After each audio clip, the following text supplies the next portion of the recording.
Welcome to this new video.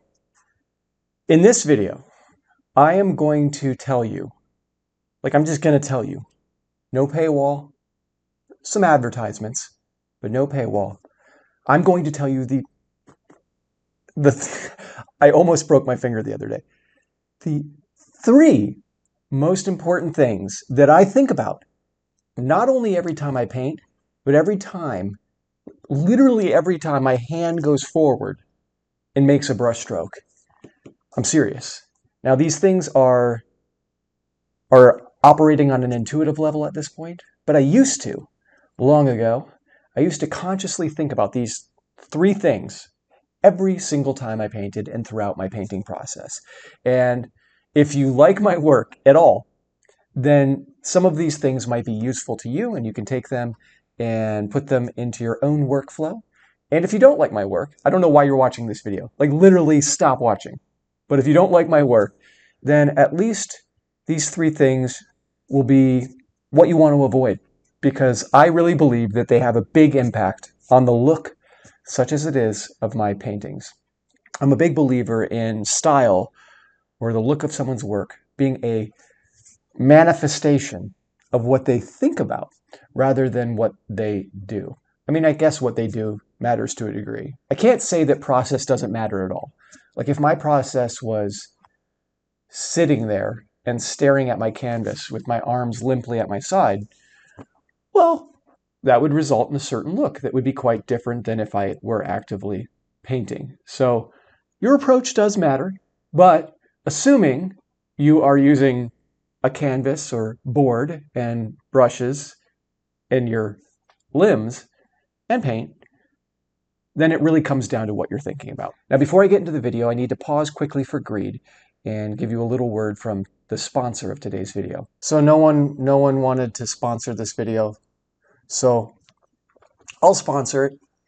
The good news is I actually have some things to tell you about, and the first thing is, if you like my content, if you like this channel here on YouTube, the best way to support it is checking me out on Patreon. Not checking me out, but checking out my stuff on patreon.com/ScottWaddell.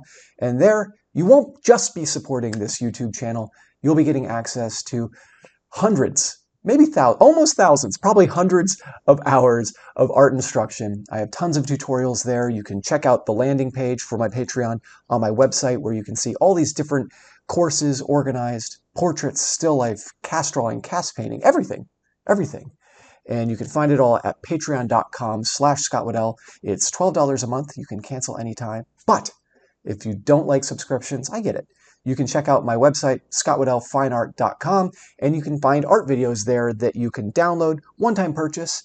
And if you have any trouble downloading, you can contact me there on my website, and I'll send you streaming links, and you can watch those as much as you like. But in these art videos, you can find everything from concepts, technique, materials. You can see my whole process: drawing, painting, figure, everything is in these videos, and you can check those out. Again, scottwaddellfineart.com. That link's down below. And while at my website, and if you want to go a little bit further, you can study online with me in my online art classes. And all of these art classes are one-on-one. We would work on whatever it is you want to work on, whether that's portrait painting. We go through the whole process, each step of the way. I'm with you. We can do figure painting, figure drawing, cast painting. I'm there, my online classes. Check it out, all at scottwaddellfineart.com. All right, so now let's get into these three ideas. And as I discuss them, I'm going to let this painting unfold before you. You can see it more in real time than some of my other videos. And I think more and more I might make content like this for YouTube, where I talk about these issues and try to describe them. And you can see a little version of me on your screen, but mostly you can just watch a painting be made and hopefully learn from that. You know, if you don't like my voice, you can mute me and still watch the painting. And if you just like my voice and hate painting for whatever insane reason, you can block out a lot of your vision and just focus on me. But in any case, let's get into these three ideas, the things I think are most important when it comes to oil painting. Now, most of these things are operating on an intuitive level for me at this point. I've been doing this a long time, many decades, well, dos decades and a couple years, but I've been thinking about this a lot. And it used to be in the past that I'd have to stop and think about these things in a very conscious way, in a very deliberate way as I was working. I essentially was checking these boxes so that I could kind of guarantee that I was going in the direction I wanted to go, better form, more three-dimensional space, better light effect.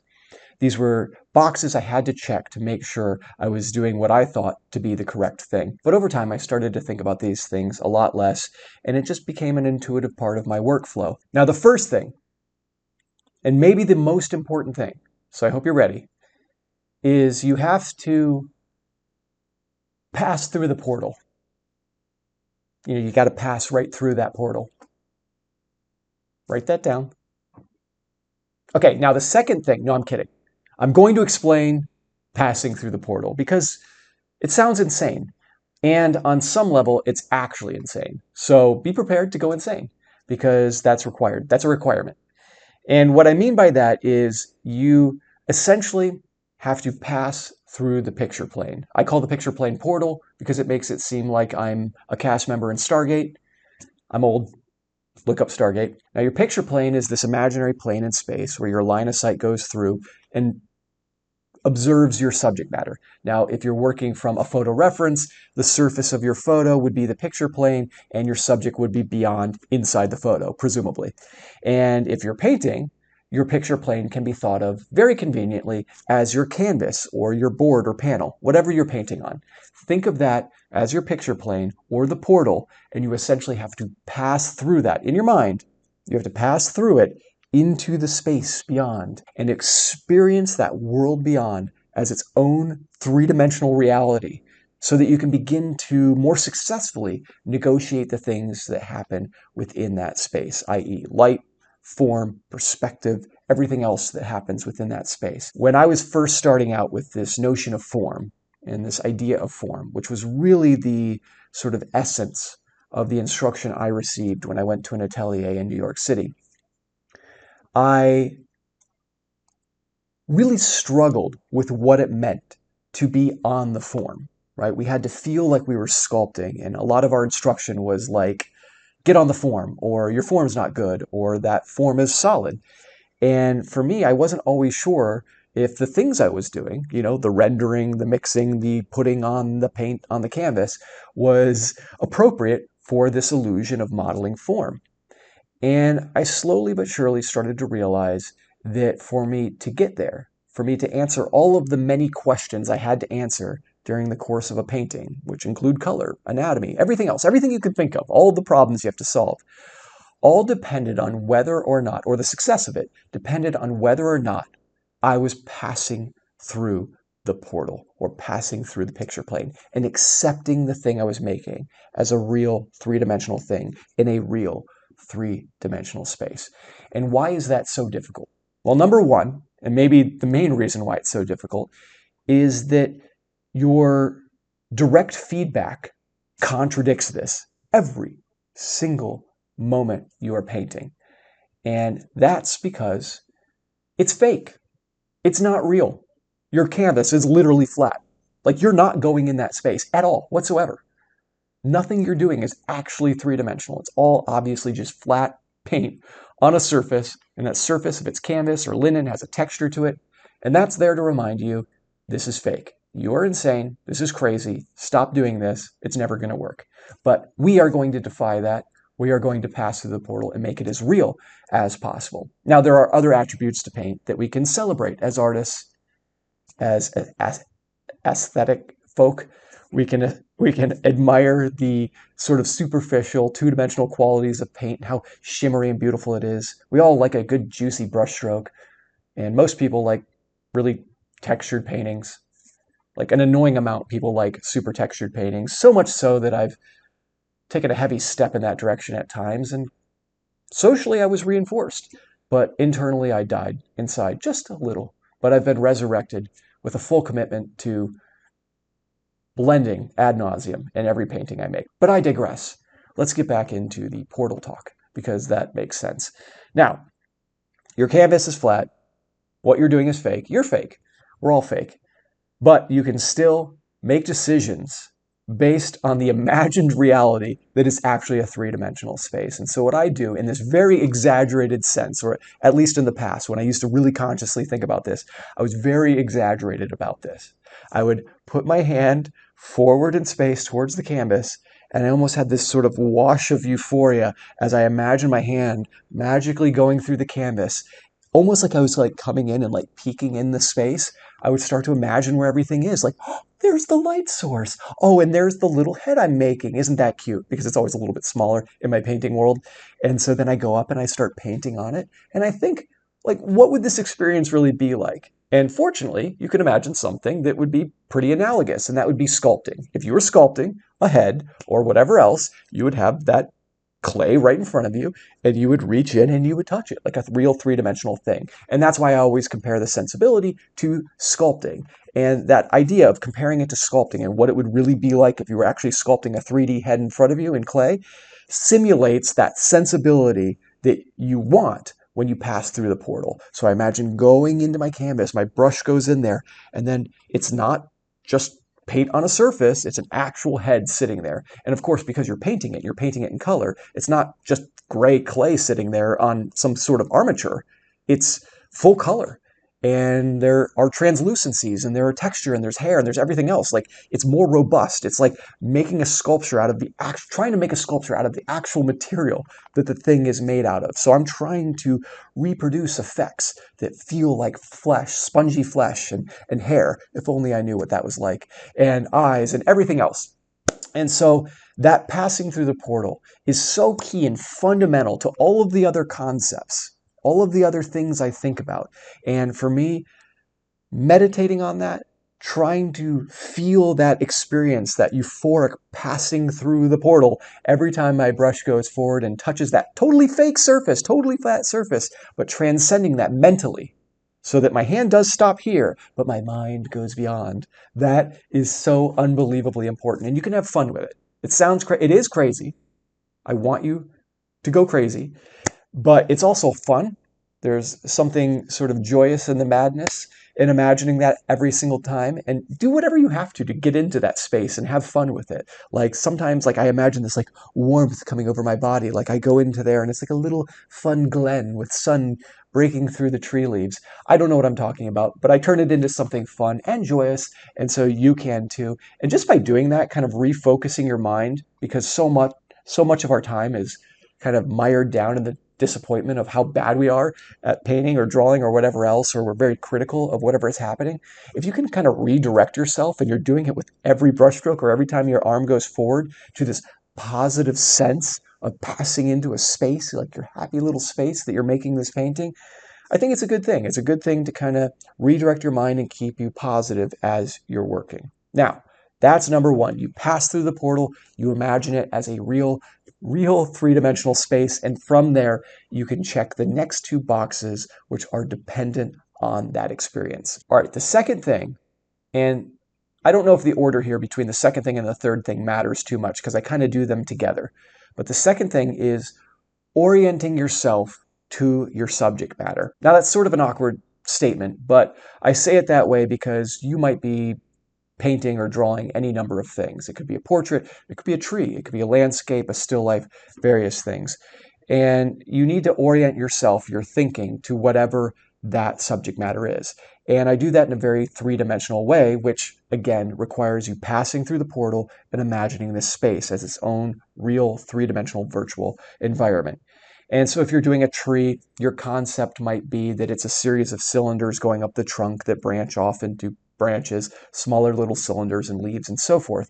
And so you're essentially orienting yourself to the nature of that subject matter, its volume, the orientation of that volume. So if it's a cylinder, how is that cylinder rotated in space, so on and so forth. So you're wrapping your mind around the volume of your subject matter, literally wrapping your mind around that volume, understanding it, understanding how it's tilted or rotated in space. Now, let me apply that more specifically to portraiture. So the process of me orienting myself to the subject matter of a head first begins with maybe the ovoid sort of egg shape of the head, right? And then I think about its tilts. And this is very important, and this kind of branches out into a lot of other categories, but I'll try to keep it simple here. If I'm going to orient myself to a head that's in this imagined space beyond the portal, inside this little environment here, I think about this egg shape, and I think about the three axes that the head can tilt on. Now, let me go through that. There's 3 axes. First, imagine a pull going through the ears like this, horizontally like this. We'll call this the x-axis. My head can rotate on this axis like this, up and down. Now we'll imagine an axis going vertically through my head like this, through my chin, and through the top of my head. And on this axis, we'll call it the y-axis, my head can rotate left or right. So between these 2 axes, my head can go up and down, and it can go left or right. Now, imagine a z-axis, one that sort of gives us the depth in our space, and that, like Pinocchio, is coming out like this and out the back of my head, and on this one, my head can tilt left or right, like this. So my head can go up and down, it can go left to right, and it can go side to side. And I orient my head volume, or I orient to the head that I'm going to draw and paint in this 3-dimensional space in this manner. It's an egg shape. There is the axis of the features, and then that helps me determine how the head is rotated on the x, y, and z axis. And so if I kind of ask myself those questions and I look at the head and I see how it's rotated in relationship to my viewing angle, my line of sight going in that space, I feel I can lock in to that volume. And so orienting myself, and there's more to this category, I suppose, and you think about this and elaborate on it as you work, depending on what stage you're on.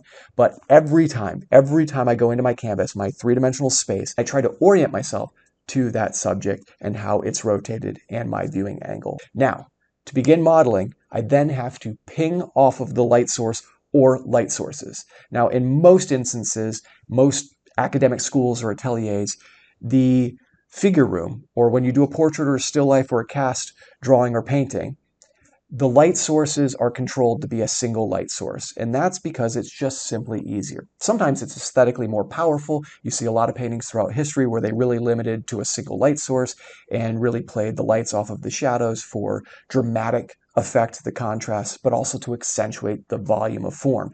And for the most part, with some exceptions, I do most of my portraits, most of my figure work, and most of my scenes with a single dominant light source. And if you're just starting out, if you're learning, it's really a thing you can do to make it more comprehensible, easier to understand, and easier to do this third box or check this third box where you orient yourself to the light source and then ping off of it to begin your render. If you have multiple light sources, if you have a main light source and then you have this bank of windows over here and a fluorescent light over here and some little weird light bulb on the floor over here, that's a lot of stuff you have to think about and manage, and a lot of effects on your subject matter that are really hard to decipher. It's really hard to identify which one is this light, which one is this light, and where they overlap on that form can be very, very confusing. So limit yourself to a single light source if you can, or if you're working from photo references that aren't yours, try to find some that have just a clear single light effect, nice light effect, shadow effect. That makes it much easier and much easier to check this third box.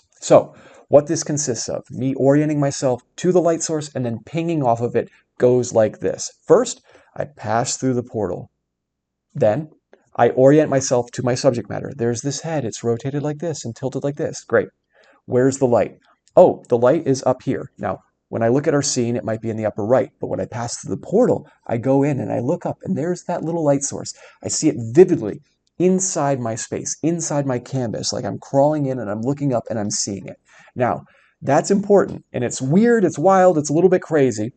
I know that, all of this is, but it really helps you not only identify where the light source is in whatever scene you're observing, whether it's a photo reference or a person in front of you, but it makes you start to imagine that light source inside the world you're making. And what I do from there, and sometimes you'll see this in my videos, every now and then you'll see a little gesture that betrays this thought process, where I go in, right, my brush goes forward to my canvas, I imagine going into the portal, I haven't touched down yet, and then I almost go like this. I make a little gesture up to where the light source is, and then from there, I follow it down to the form. Where does it strike most directly? I may start modeling there, or from there, I imagine my way to whatever area or form I am going to work on, but it's all pinned to and pinged off of that light source in space. So that gives me a very firm grip, an acceptance of this imagined space. It's the final step into insanity that lets me paint my paintings the way I want to. So Those are the three most important things. Again, they operate on a very intuitive level. I paint much more quickly than I used to. But again, if you have to slow down and kind of go through these things sort of in turn, check these boxes in a very conscious way, that's okay. Slow down. Take the time it takes. Eventually, it will become more intuitive and you'll work more quickly. But I hope these ideas, regardless of how you paint, you may or may not paint in a way that is similar to how I paint. What you see in my videos, you may paint in a very layered way, an indirect way. I don't know. You might paint in any number of ways, but if you're going for any kind of realism, if you're trying to accomplish a three-dimensional illusion, these ideas can plug into however it is you're working. Thank you for checking out this video. I hope you liked it. Did you like it?